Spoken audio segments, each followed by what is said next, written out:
Welcome back to Joy of the Hang.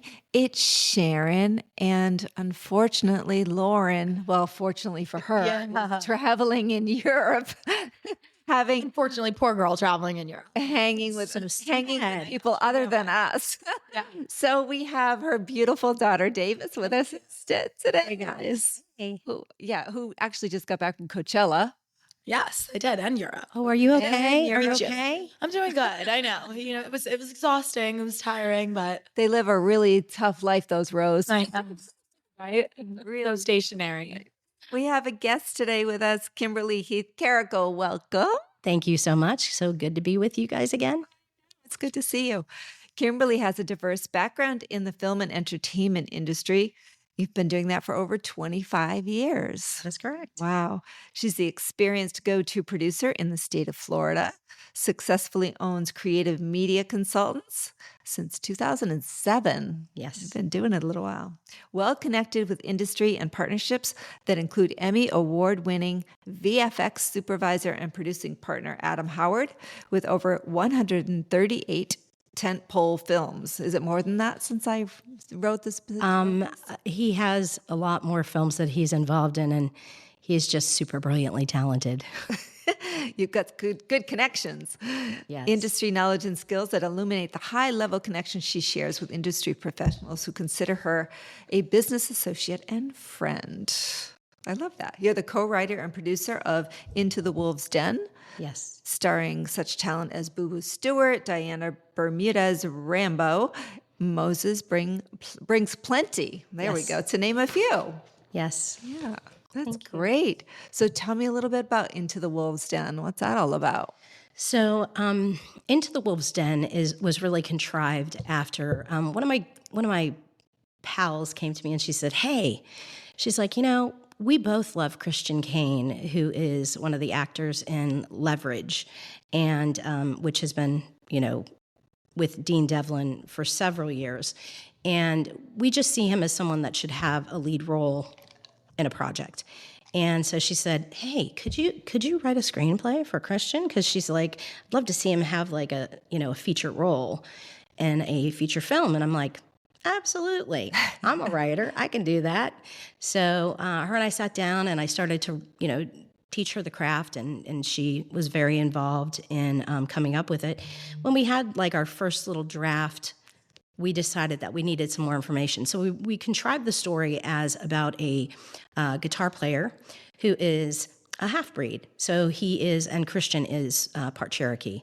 So we had contrived the story about a guitar player who leaves his tribe and lives in the white man's world. And we wanted to know how a chief would feel about that. So we ended up calling one of my friends, Jay Tavares, and he was one of the people that played opposite Tommy Lee Jones in The Missing. Yeah. And I said, "Listen, Jay, I need some information. I need to talk to a chief." He's like, "All right, I'm going to hang up with you, and in 5 minutes, you're going to hear from Heather Feather, and then she's going to connect you to the chief, and, talk to me after that." Okay.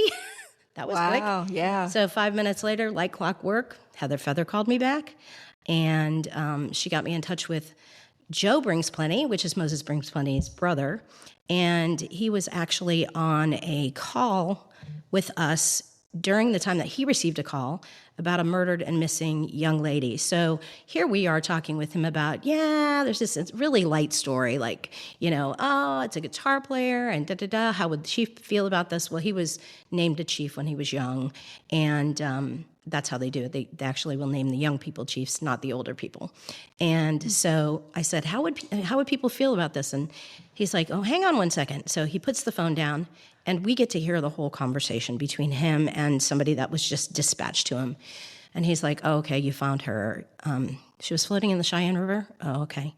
Yeah, that part's not my jurisdiction, but, do you want some help notifying next of kin? I know the parents were looking for her, blah, blah, blah." And he's like, "Okay, well, let me know what you need from me." He hangs up the phone, gets back on with us, and our jaws are to the ground. We just heard about a person who died. Right. And it sounded like there was some nefarious activity or intent And I don't know specifically with that young lady what they found, but Yeah. I do know that Joe gave us an education.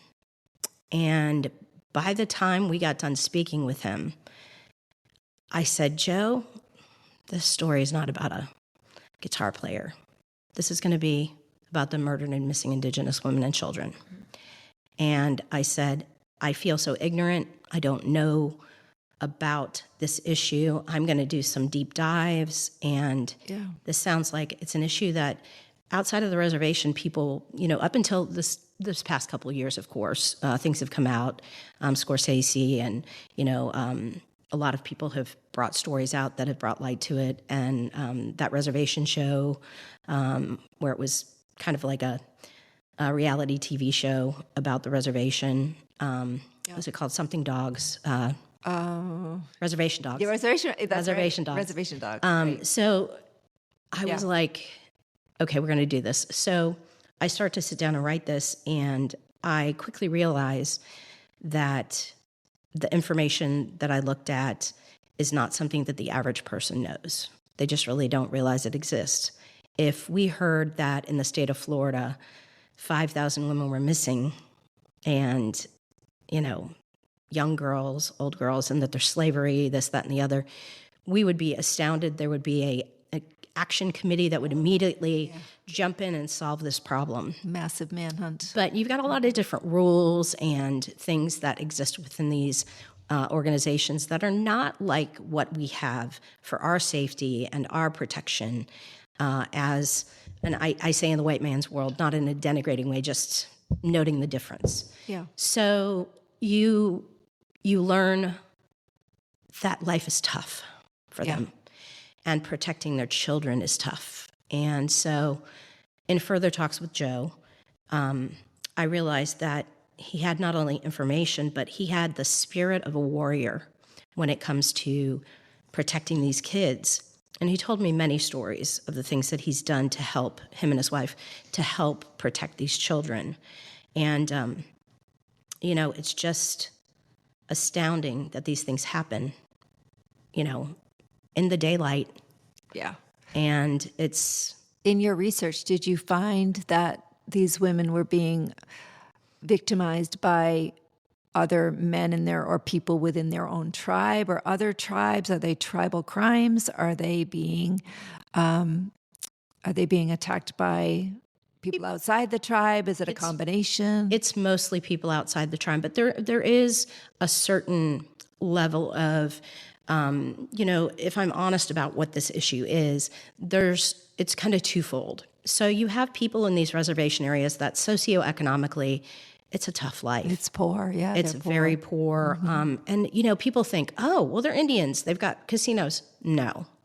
Most of the organizations in these different states do not have casinos.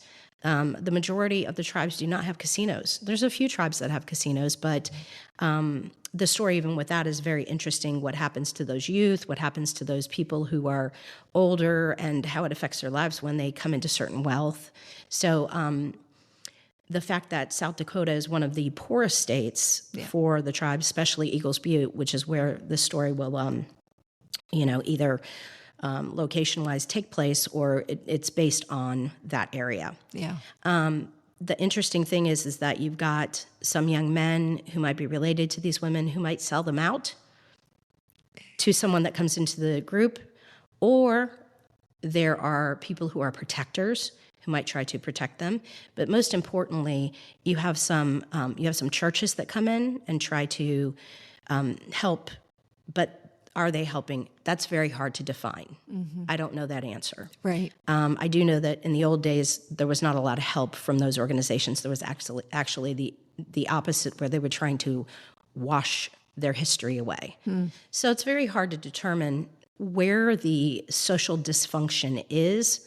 But the one thing that is consistent is that there are people coming from outside of the reservation into the reservation to take children and bring them into their own families as foster children and therefore they get a paycheck from that.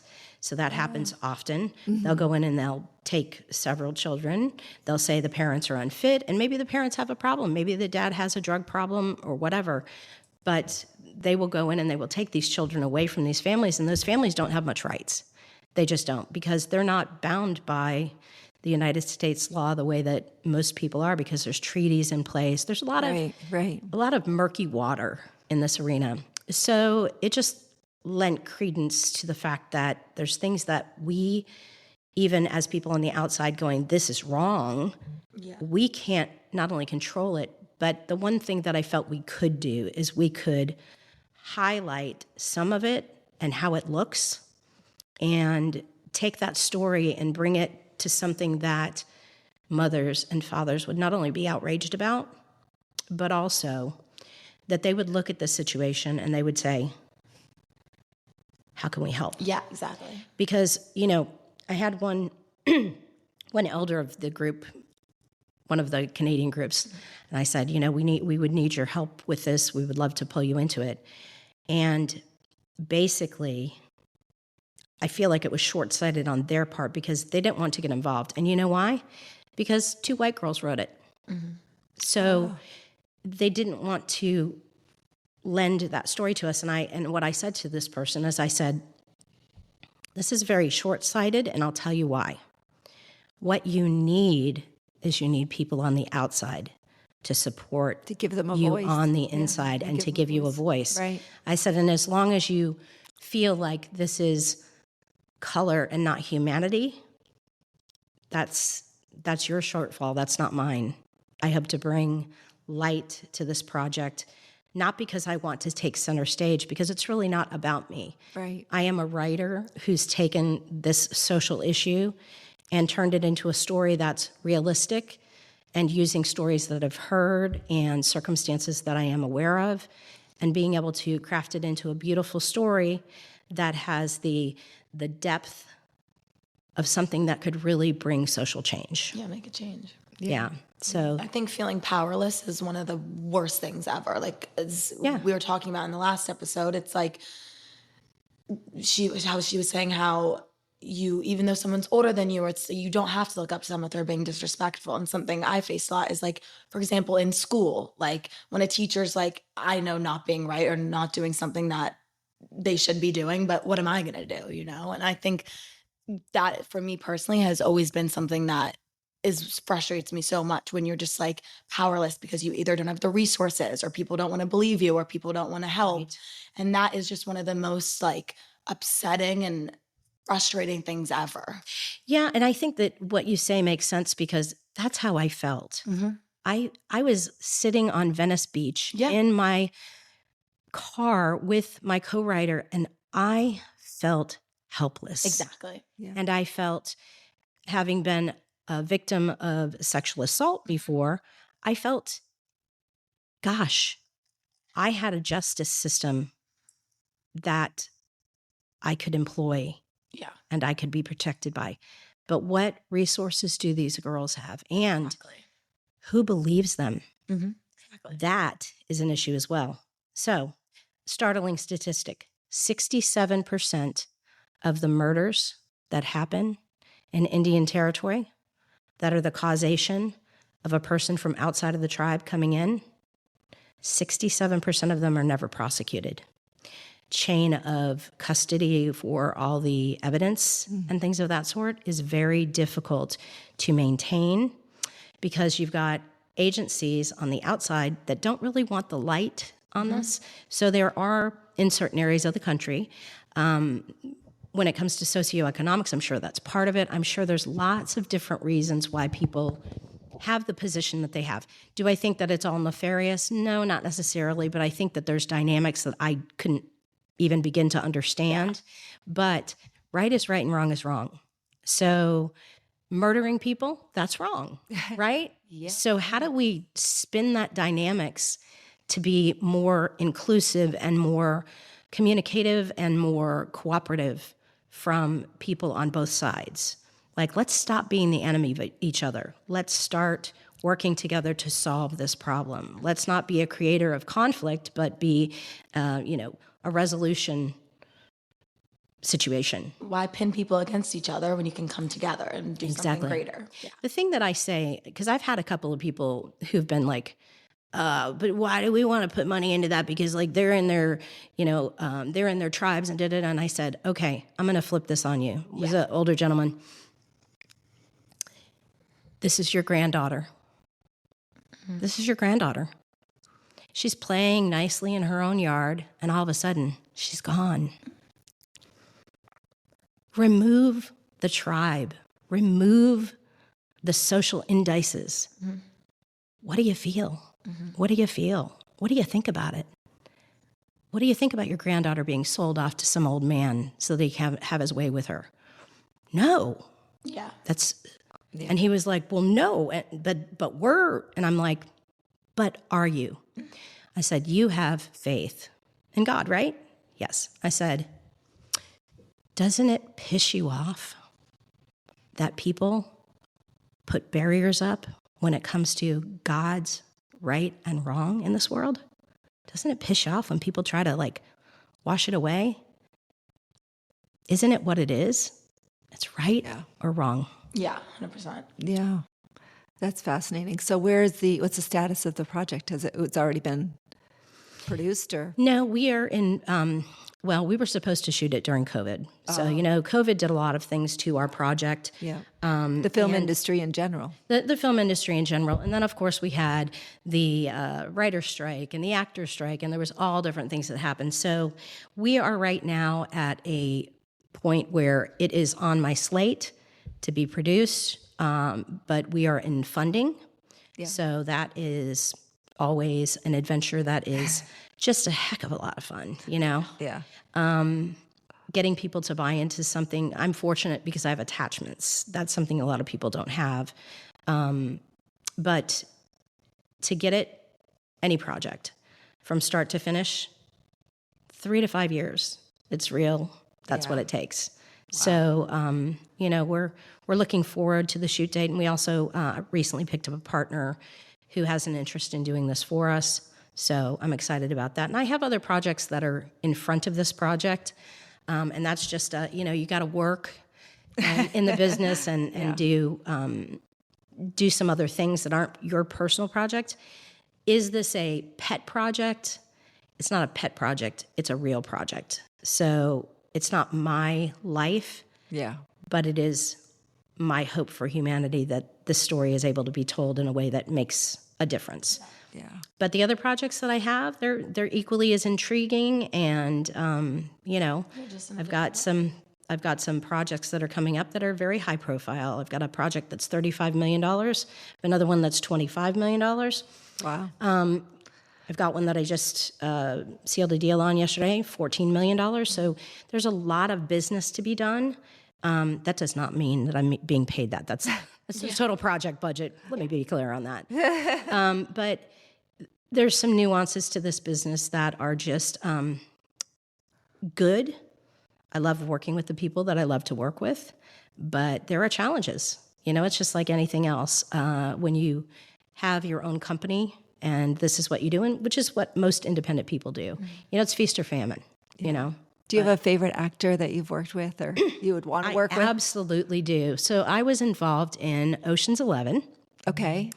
And I was doing some work helping them get extras. And I brought my children in, and my children were extras, and I was an extra. And also, I kind of helped with some of the production stuff. And this was in my early stages of being in the business at all, right? Yeah.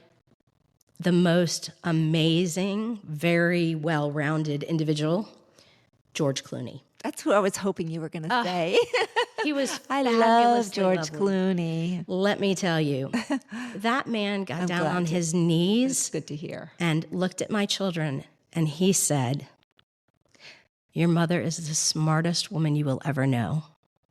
And whatever she tells you in this life comes from her heart, and she has your best interest.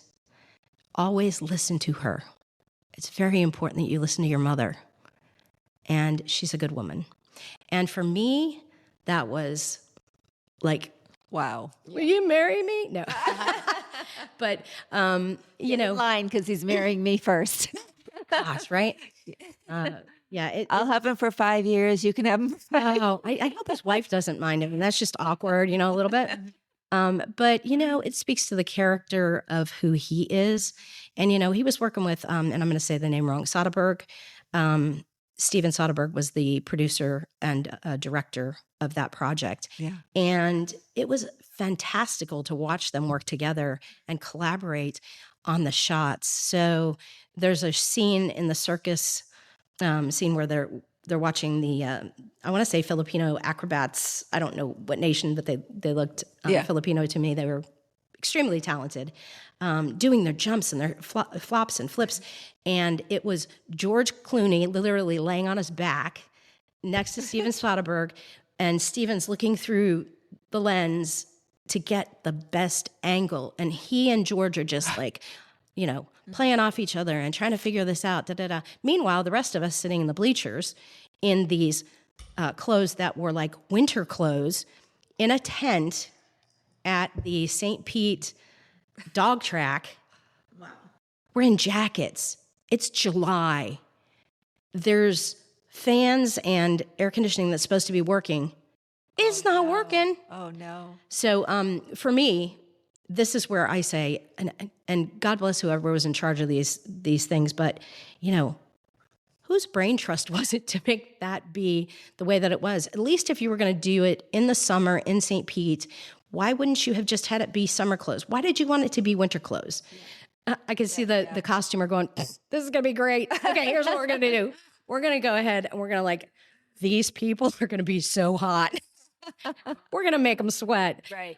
Because literally make them sweat. Logically, it would have made more sense to do that in the winter in Florida. Right. And if you had to do it in the summer in Florida, you should make it just a little bit different, because I believe it was Las Vegas that they were, it was Las Vegas that they were styling this after. Right. So I don't understand the heavy jackets and the scarves and everything else that was brought into that scene. Did you ever ask? I'm like, well, I did do the evil eye at the girl that was doing some of the costuming. I'm like, what? But no, they were lovely. Everybody was lovely. I'm making fun, but I am very sure that something happened that made that happen. And I'm sure that it may have had something to do with maybe a tax incentive or a location problem. Oh, yeah. And as a producer, that happens. And some things don't make sense and it doesn't seem logical, but you know what? You just go with it and you just make it happen. So I can't really be judgmental. I'm kidding on that. Davis, do you have a famous actor that you would want to be in a movie with that you can think of? I don't know. I like Margot Robbie. But yeah, that's an actress. Yeah. But Tommy Lee and Margot Robbie are my favorite people ever. So wow. I guess that's just more of I would like to go have a drink with them. Tommy Lee, as in Tommy Lee. As in the one who was in Motley Crue and yeah, that's what I'm thinking. With Pam Anderson. Oh my gosh, I love them. Yeah. Tommy Lee, last time I saw him, they had the circle cage around him and he was flipping around on stage playing his drums. It was so cool. I know. It's so sad. I'm a metal girl though. I saw him in Miami 2 years ago at the Hard Rock with my dad. It was the coolest thing ever, but he had a broken rib. So I think he drummed for 5 minutes and switched him out with someone else. He's so talented. That's all I came for. I know. Yeah. I think he's pretty smart and too. in the acting world. Yeah. Yeah. Seriously. And that's to become someone like that, there's some smartness behind it, When he has that, I don't give a shit attitude. I love it. It's great. Mm-hmm. It's great. Yeah, he's hilarious. And I think that Margot Robbie is multi-talented. Yes, I agree. And I feel smart too. We were talking about, how it is to walk in that world, to be a famous person and to be able to have your own agency and to be who you are and to go where you want. And there's just our media has been so disrespectful of all of this. Now, I understand there's a certain amount of, leverage you have to give because people want to know about you and you want your fan base and da-da-da. But there is just so much over the top. I cannot. The paparazzi, no, that's not a thing for me. And that stuff really pisses me off because I'm good friends with some people who are fairly notable. Yeah. And the hardest thing for them is to go eat dinner without being bombarded. She gets it. Well, that's believe it why- or not. Yeah. Well, you do. That's why like Justin Bieber is like going insane. He like there's especially right now. I think there's a few months ago, videos started to come out of him like yelling at the paparazzi, And the media he's loves going a it. little cuckoo, and he's filming them, and they're like more content. They're like, oh, he's reacting, like we love it, and it's just like I say ignore him. I know, but it's so hard when he's been dealing with that since he was like 5 years old. Jesus. Yeah. Well, the big thing is that if he can have people around him that support him and make sure that he's okay, and get him, I think that there's more to it with Justin Bieber than just what's going on right now. I think that there is some trauma. Yeah. Oh, 100%. And I think that, unfortunately, I have a very well-known friend that they love to see him lose his shit. Yeah. And it's horrible. Oh, yeah. So to me, that should almost be criminal. I agree. To be honest, I think that there's some rules that need to be engaged for the protection of not only the actors and actresses, but also for their mental health. Yeah. I mean, who the hell are you? Yeah. Why? Why do they go on stage and they do a job? Yeah. Or they go into the theater and they do a job, or they sing and they do a job. When they're going to dinner, they're What not gives working. you a right to see every slippery detail of their life? Sad, yeah. So I actually have a screenplay called Produced, and I haven't even brought it out yet, but I'm going to mention it here. Yeah. It's about the roles being reversed. Yeah.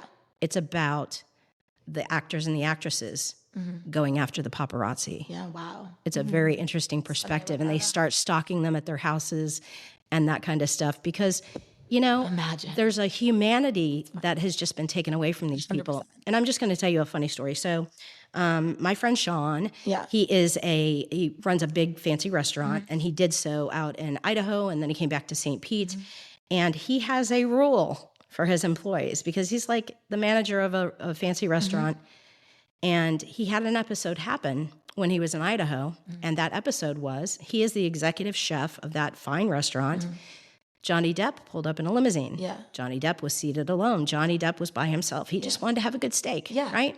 So Johnny Depp sits down at the table, and that staff just bombarded him. Yeah. Can I have your autograph? Can I take a picture with you? And it's just coming back. Yeah. And so after being kind, as he is, I have a friend who's quite close with him, and he's a kind person. Yeah. Right? But there's a little bit of, okay, enough, right? Yeah. So finally, after so many people bothered him, he stood up and told the manager, he's like, I'm going out to my limousine. I want my food on a plate, forks and knives, all the stuff, but I don't want to eat in the restaurant anymore. Yeah. But I'm going to sit in your parking lot in my limousine, So sad. and I'm going to eat my steak. Oh, that's terrible. And so my friend looked out, and he's like, what happened? And then they told him, because of course he was cooking. He's a chef. It's cooking. And he said, all right, the next day he said, we now have a rule. It's called the Johnny Depp rule. Hear me out. From here on out, if a celebrity, somebody notable comes in, you are not allowed to do what you did to that man. Yeah. You are not allowed to do that. No. And it's just so much disrespect. And people think they just have license to do whatever they want to do. So even here in St. Pete, where he runs Ceviche, he has the Johnny Depp rule. Yeah. So, he was sitting the other night with Mario Andretti and all these other people who were participating in the Grand Prix out there. And not one of his servers approached the table, asked for an autograph or did anything like that because he set the tone Good. when he took over that restaurant. So Right. it's important stuff. Yeah. And more people need to do that. Yeah. More people need to create those boundaries. Yeah. Especially with like social media, I think people a lot of time think they have a right to like know everything about someone. Yeah, entitled to know everything about someone. And it's like, yes, I mean, I can speak from it because I post on social media, and it's like, I share what I want to. Like, I don't owe you any more. I don't owe you anything. Right. If I don't want to talk about something, I don't have to. I mean, it's one thing influencers or people online face backlash all the time. Sometimes they're like maybe lying about something, like weight loss, all of that, Ozempic, with all that stuff going on. People face backlash for like lying about it or whatever, just like posting like you're going to the gym every day and that's how you lost all the weight. So it's a fine line between like your privacy, but also like you don't want to lie and be misconstrued. So it's you have to find a good balance because you don't owe them anything, but also you can't really be lying online when you're in the public eye and people are looking up to you. Yeah, and there's a certain part of it too. How unhealthy are the people in our society these days because they live on their screen. Yeah. They live in their screen. They don't have a life of their own, and that's a dangerous place to be, like, psychologically. Yeah. It's not really healthy for anybody. I limit myself on social media because I know I could be a 3 o'clock in the morning scroller. Yeah. Right. I'm watching funny stuff. I'm doing this, I'm doing that. But at the end of the day, it affects our mental health. So I encourage people to put the phone down. And, you know, when I have gatherings with people in the business, I say, here's what I'm going to do. What you decide to do is up to you. Yeah. But I'm turning my phone on silent and I'm putting it inside my purse. Now, unless I need to refer to it for notes for my meeting, that's one thing. But out of respect for them, people's time is valuable. And also, 100%. you know what? I'm not going to be preoccupied when you're in front of me. Yeah. I want to be paying attention to you. And if people are not putting their phone down, that's disrespect. Yeah. And I've actually walked out of meetings before. I actually have said, I had a young man who he does funding, and he wanted to fund one of my projects. And, you know, he wanted to fund it at 15 million, right? So I go in and I'm having this meeting with him, and he cannot stop looking at his phone. And he cannot even keep eye contact, face up, face down, face up, face down. And I just looked over at him and I said, he was probably 32 years old. And I said, I am leaving. Yeah. Thank you for your time, and I wish you luck. And he's like, but I have people. And I'm like, I think that you probably do have people. I said, but the reality is that I'm sitting here. I'm not, you know, Martin Scorsese or Steven Spielberg or anybody even remotely close to that. Yeah. But not only is my time valuable, but also I'm being respectful of you. Notice I don't have my phone, and you've done nothing but be on your phone. Yeah. So it appears that you live in your phone, and I don't do business with people who can't do business with me. Yeah. And clearly, you can't. Yeah. No, that is a major pet peeve of mine too. I cannot stand when the phone is more important than the person sitting in front of you. Right. Or whatever it is you're doing in that moment. Like, be present. Exactly. Be present. And I'm like, you know what? I haven't had a cell phone for very long. Maybe, I don't know, 10 years now, maybe. But there was a time when that didn't exist. And we didn't have to get back to people immediately. We didn't even have to answer the phone if we didn't want to. There was a time when it didn't even go to voicemail or go to a recorder, right? There was a time when if you weren't there to answer the phone that was on the wall, you know, you missed the call. Yeah. Absolutely. Right? I mean, it was just like, people didn't expect us those days. immediately. I feel like I can't really speak on this because my entire life, my career is. You've had a cell phone, yeah. It was funny. An influencer I follow was talking about, and she really blew up for posting online about how she has an apartment in New York City, and she recently bought a house in the Hamptons, like all with her social media money, and then also bought a brand new like Range Rover to go with her new house. And everyone was like, that's when I think people really started to realize how much money is in social media. But she recently posted, and clearly she's like doing work all the time, making money, doing these big brand deals. She posted how she doesn't even have a computer. She was like, what do I need for my computer? I can't do on my phone. But it's just like the industry I'm in is very much phone driven. You need to be on your phone. Like, well, so there's mental health issues that go along with all this. Now, definitely, I can only speak from my experience, not only with my own children, but also with, you know, some of their friends and people that I know and their children. You know, there's so much pressure to be in the know. Yeah, to be in the know. That is so true. Sometimes ignorance is bliss. And I remember when my children were young, I was a realtor. And I've been a licensed realtor for 30 years. So oftentimes when I was doing a deal or whatever, I would be on my phone. Now, I chose to do real estate because that gave me the time that I needed to go to the PTA meetings and to go to the events my children were in and do all these things. And it was wonderful for me. But at the same time, my children noticed that my attention was not on them when I had a deal going. And so that was very difficult to manage. So I think if I could go back in time, I would change that narrative. Just find a better balance. I would have found a better balance. But I was so concerned about making sure that I made the money that I needed to make to keep up their lifestyle and private school and, you know, events and this, that, and the other. And I wish, my regret is that I wish I would not have paid so much attention to the moment. Been more present. And I would have been more present. Yeah. So I'm trying to be more cognitive of that and making sure that I am very engaged with not only who I'm dealing with, but also when I have my grandchildren, when my children are around, those things are important. And I think balance is very important. And, life is short. I lost 7 family members in a very short period of time, from 22 to 24. 7 family members. 2 years. And it really changes how you look at life. Changes how you walk through it, Yeah. My favorite thing that my son said to me when he was much younger is, he wanted to get out of St. Pete, and just talking about how important it is to have the life that he wanted to have. And he said, Mom, I just realized I didn't want to sit on the same corner with the same kids, day after day. And, they're wearing the same shirts and they're going nowhere. And I want to go someplace. And so part of me is very happy that I took my children places and I did things with them. But at the same time, I do grieve and long for having just changed some of those things for myself so that there would have been a different narrative that my children received. Yeah, but you can't grieve on the past, but that's great because now you can change the future. Exactly. So there you go. Exactly. Yeah, and certainly phones have a positive place in our For some people, for a lot of people. But too much of anything is never good. So. Yeah, balance is important. Exactly. So who would play you in a movie?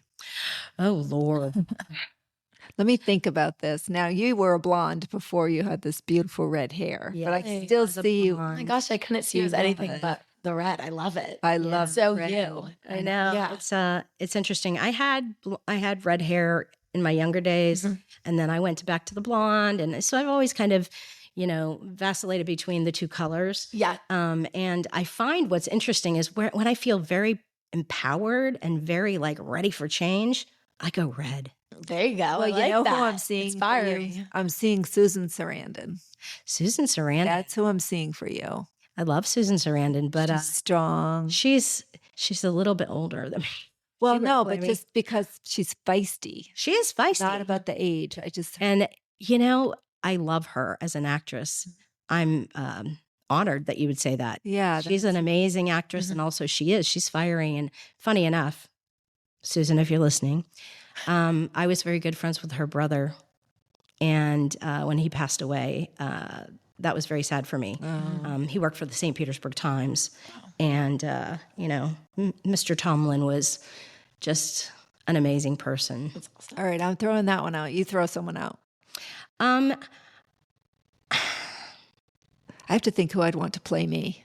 I know who I'd want to play me. You do? Yeah. I think that I have a lot of different thoughts about that. There's different seasons of my life. Are they playing me young? Are they playing me old? Are they playing me as an old woman? Are they playing me as a young girl in high school? So there are a few people I love Drew Barrymore, and I can see myself as her in certain stages of my life. Wait, she's like the Legally Blonde. No, that's not true. Oh, Drew Barrymore has her own show. But then I also think of people like Julia Roberts, and I also think of people like she'd be good. Kristen. Am I gonna say it wrong? Dunst, is that right? Oh, Dunst. Yep. So I think I'm an Aquarius, so we're weird. We're just weird. So I can see in different seasons of my life and in different stages and just different circumstances that each of these ladies could really lend some credence to what I'm doing. And funny enough, my partner, Alexandria Altman out of LA, her and I are working on her project, which is Snow Moon, which Johnny Depp has written the forward to her project, and he wants to be in it. Awesome. I don't know how this will all play out. I don't know whether he'll be available, But the reality of it is that she wants me to act in this. She sees me as a character in this. And for me, I'm a behind the scenes kind of girl. Yeah. I am behind the camera. I'm behind the actors and actresses and helping them. I have never seen myself as being in front of the camera, but I do hope to direct someday. Yeah. And in order to become a good director, you really have to do that. So she's pushing me outside of my comfort zone, which is really interesting. But she's been an actress for years, and I'm willing to do it, which is kind of crazy. Mm-hmm. Yeah. Well, you said you did some roles with Ocean's 11. Yeah, those were background roles. That's those all right. The same thing. You're still on there. Yeah.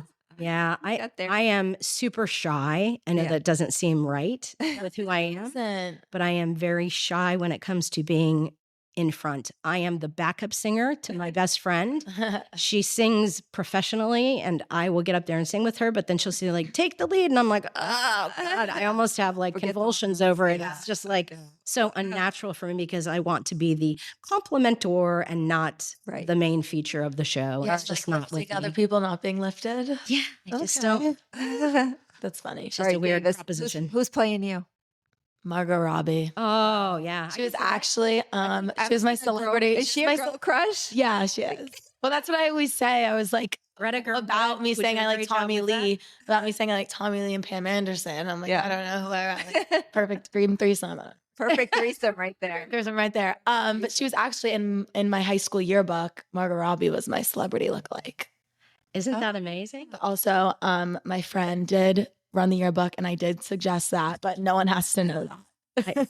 I might have suggested that. I might have just put a good word in. I might have had they went through with of her. They and went through set it on the People counter. have said that to me. I've had at least like 5 people tell me throughout my life. You look Okay. Yeah. I put that in there. I think that you are a little bit more dynamic and more, I don't know, Spunky. je ne sais quoi. I don't know. Then she is in the public face. I don't know how she is behind scenes. Yeah, right. Your personality is very ethereal. Thank You're you. very out there. Thank you very much. All right. Kimmy, can we explore a little something with Davis? Because not to take anything away from you, but I'm really curious about Coachella. I would love it. Have you heard of it? Have you been? I have heard of Coachella. Okay. I am very familiar. As a matter of fact, oh geez, it'll take me a moment. So you speak and I'll think of who it is that just was there. And I saw pictures of him. And it's funny because he was on Laugh-In. If that can give you a reference. Yeah. Laugh-In's an older show. Paul Williams, is that right? Paul Williams? Andy Williams was on. No, Paul. Was it Paul Williams? I think it's Paul Williams. I'm going to look. Oh, yeah. Now look while we talk. So tell us about Coachella. What is it?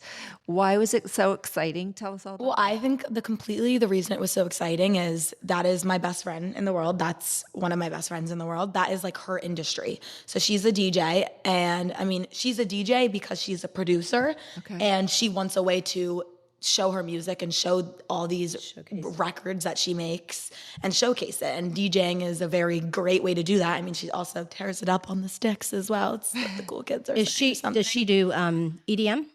She does it all. She mainly does house, I believe. But also I am so blind in the music community. Like, oh my God, a deer in headlights. Like, I don't know what's going on. And I think what was really cool is she was we went to Coachella together, and I saw this time, I've been to Coachella one time before. Okay.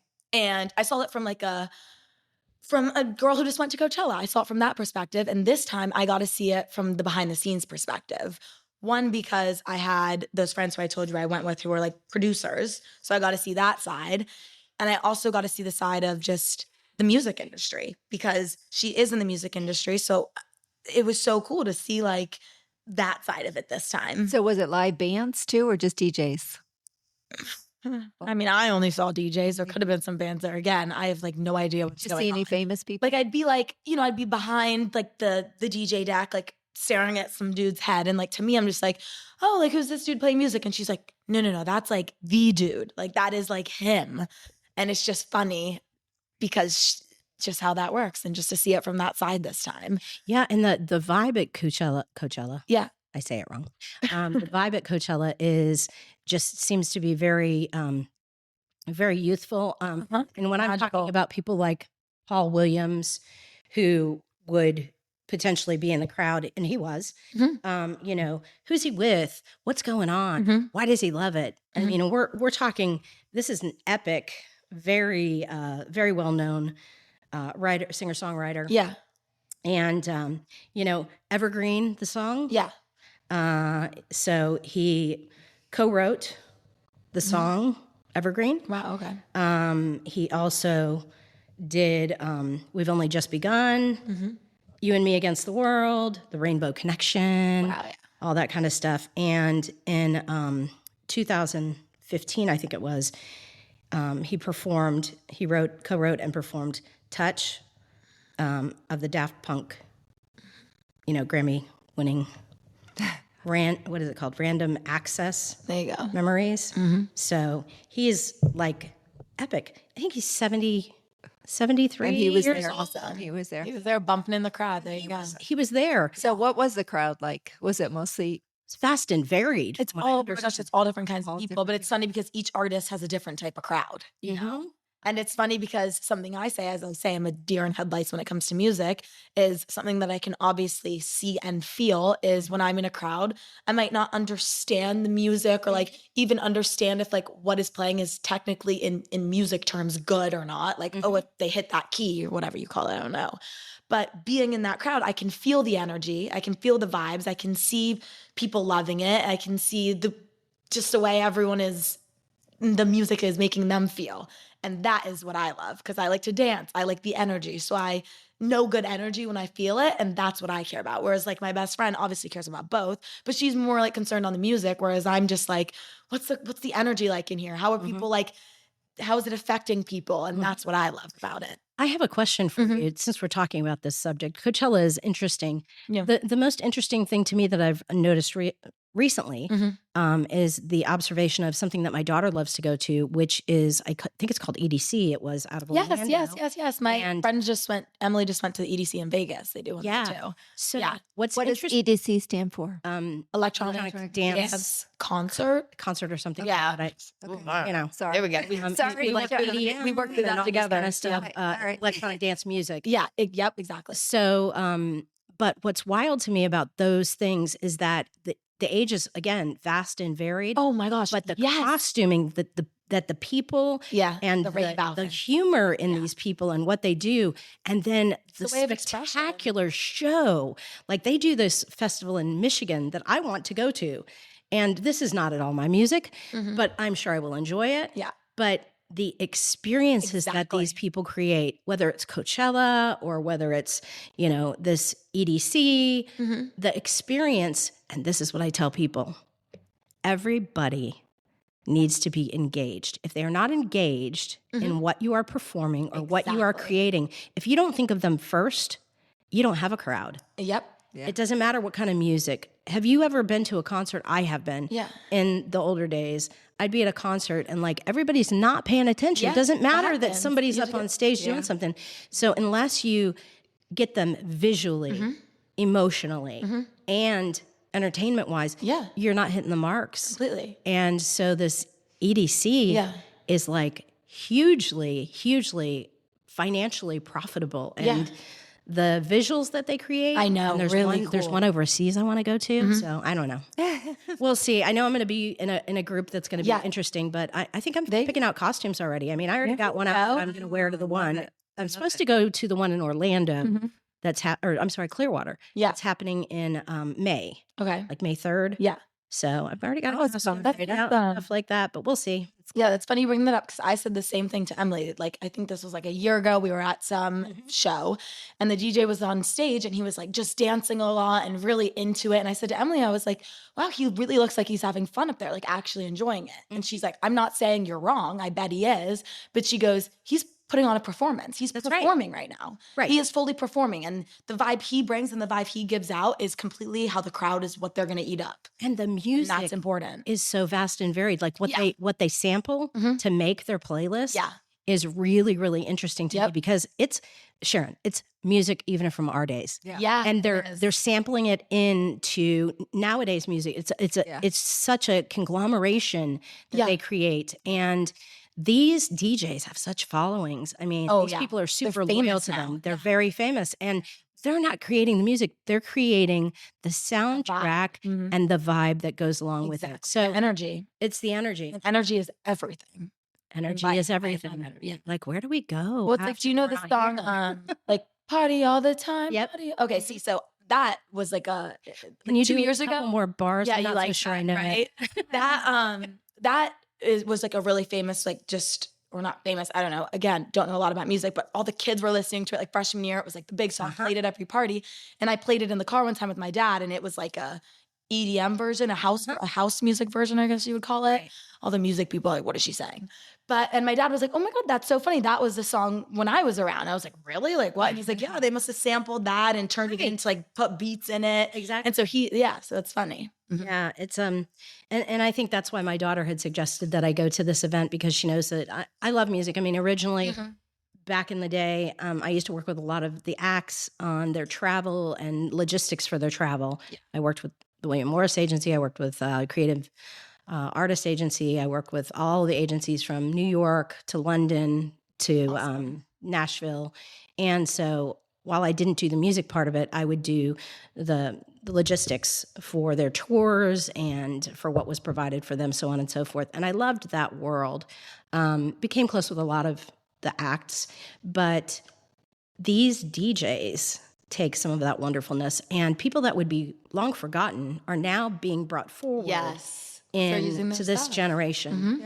And we had some kick-ass music. We just kick-ass music. Absolutely did. Exactly. That's so true. So Coachella, basically take us through. It's just a weekend of 3 days, music, and all day, all night, or is it like I'm going out at 10 o'clock? It ends at 12. It ends at midnight. But then there's the after parties, which are like the thing. Right. You go to the after parties. Especially Coachella. That's like Yep.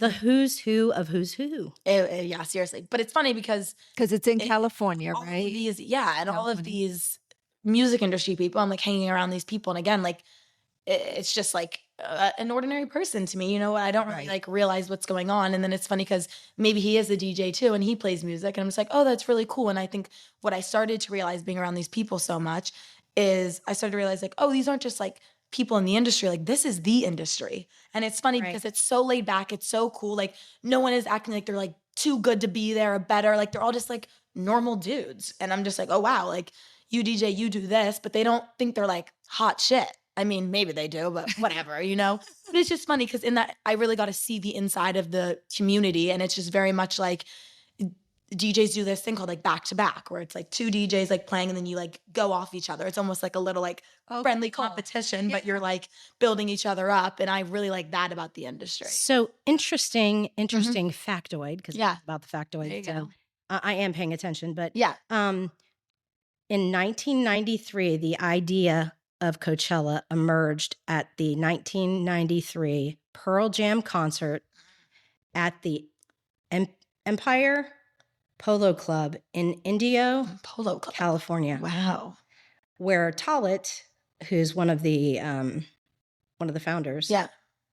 Or no, I'm sorry, that's wrong. No, it is. Talit and Van Standen, I think it is, created Coachella from that. That's really cool. They didn't launch it until 1999. Wow. Is when it got launched. So that's very interesting that the first Coachella was in 1999. And how come I'm just hearing about it now? I've never heard of it before. I don't know. Because I'm living under a rock. I am living under a rock. Yeah. Yeah. So it's so funny. It's an interesting dynamic that this came out of, really. I mean, when you really think back to Pearl Jam, Lord, that is music we loved, right? Yeah. And so for someone to conceive that out of that concert, and now it is what it is. Yes. It's epic. As someone who doesn't even really understand, I do appreciate music, but not to an extent of most people. And I still, as someone who doesn't even really like music, I mean, that's a harsh statement, but I still can just so enjoy Coachella because of the vibe it gives. 26 years. Kimmy, I want to go back and do my 20s over because I feel like I missed so much. Oh my gosh, well, you got to hang with me. You gotta hang with me. You guys gotta hang with me in my 30s. Hang with you. I don't know that I can redo the 20s. So much. I don't know that I can redo the 20s, but I definitely can redo the 30s. Okay. Let me do something because I'm like, let's do it now. I always say I was too busy with going to school and eventually getting married and having kids, I guess. I missed all the fun. I did all those things, but I actually, at least at that point in time in my life, I had a partner who was able to go with the flow and realize that Kimmy's going to be Kimmy and she's going to go do what she's going to do. I've done everything from go to the, MTV Music Video Awards to hanging out with celebrities and musicians. And not because I think I'm something special, but as you and we all talked about earlier, like it's almost like you feel like there's a predestiny Exactly. to what happens to your world. And I'm talking the other day, and I'm like, so I'm working with this group that does boxing promotion, right? So like can't say who, but I'm speaking to someone who's high profile in the industry, and then he's talking about the founder of his particular organization, and then it just morphs into, consideration of working on a specific project, so on and so forth. And these are epic, world-known people. And I'm like, I get in the car and I call my friend and I'm like, who am I? And she's like, what? I'm like, who gets this stuff happening? I mean, Carson Daly, and I was at the bar downstairs at the Rockefeller Center during the MTV Music Video Awards, the famous one where Madonna kissed Britney, right? Justin Timberlake runs off stage, runs towards the back of the thing. I'm out in the lobby getting a drink all by myself. There's nobody else out there. He runs up in my space, and I'm like, congratulations. And he gives me a bro hug. Yeah. I mean, they're just normal people at the end of the does day. this happen to you? Mayweather put his belt on me. And, Carson Daly is having a normal conversation with me about like Thanksgiving and, family. And, I said, you're just the most down to earth person. And that's the thing. It's circle back to what we were talking about before, that these opportunities for us as just normal people get to take and create a relationship with people where we value them more and listen to them and engage with them in a way that helps them feel normal. Yeah. Exactly. Yeah, that's what I realized. That's exactly what I was just saying. I was around all these people, and at the end of the day, you realize they're just like everyone else. They're a normal person. Treat them like that. They take their pants down the same way. Yep. Well, every day we are writing our epitaph, right? Every day we get to decide what people remember about us. And ultimately, it's been said time and time again, people remember you for how they felt in your presence. Yeah, that's why energy is so important. Yeah. They don't remember that, This is the saying, like people don't care how much you know until they know how much you care. Right. Exactly. That's my favorite quote. Exactly. And it's so important, because we've lost such a good portion of humanity right now, and we've got to get back to it. And we have to unplug. We have to unplug at certain points to make sure those that we love feel valued. And also we have to engage with people that we might not normally have that normal conversation. Yeah. Thanksgiving dinner, that person had just had a bad breakup, and, we talked about things that mattered to him, not about her, you need to find comfort, not about his pain, but really about, where are you connecting? Yeah. Where are you connecting? What are you going to do? Where are you going? Who are you hanging with? What's important to you? And when those conversations are had, because it wasn't about me. Yeah. I always want to know about others. I am deeply interested in learning about people's stories because it's important. Yeah, it's amazing. Yeah. You learn so much by just listening. Plus, I'm weird. Yeah. People are lucky to get to interact with this weirdness. They're like, wow, did you meet that girl? She's really bizarre. Well, a lot of people are just boring. Well, Kimmy, we have to wrap up this episode of Joy of the Hang. Thank you so much. But we will end it by asking you, what advice would you give your younger self? Oh, I think that this goes back to my family and my children. I think that myself as a younger mother, I would engage just a little bit differently. I think that, we get to see our children, and I'm hugely proud of my children. They're amazing humans. They are very amazing. But I love the fact that I can look back and say, I would tell my younger self to unplug, to just be present. Yeah. So, yeah. And not in a way that makes me have lots of regret. Yeah. Right. But just in a way that I think I could have done that better. And I hope that my children realize not only that I feel that way, but I believe, from having watched both of them be parents, I have 5 grandchildren, that they are doing it better than me. They are unplugging. Yeah. They are making their children be present with them, and it's wonderful. Yeah, so, I love it. Thank you so much. This has been wonderful. Thank you for being here. All right. And to that, we say to our Hang Squad, peace out. Peace out, Girl Scouts.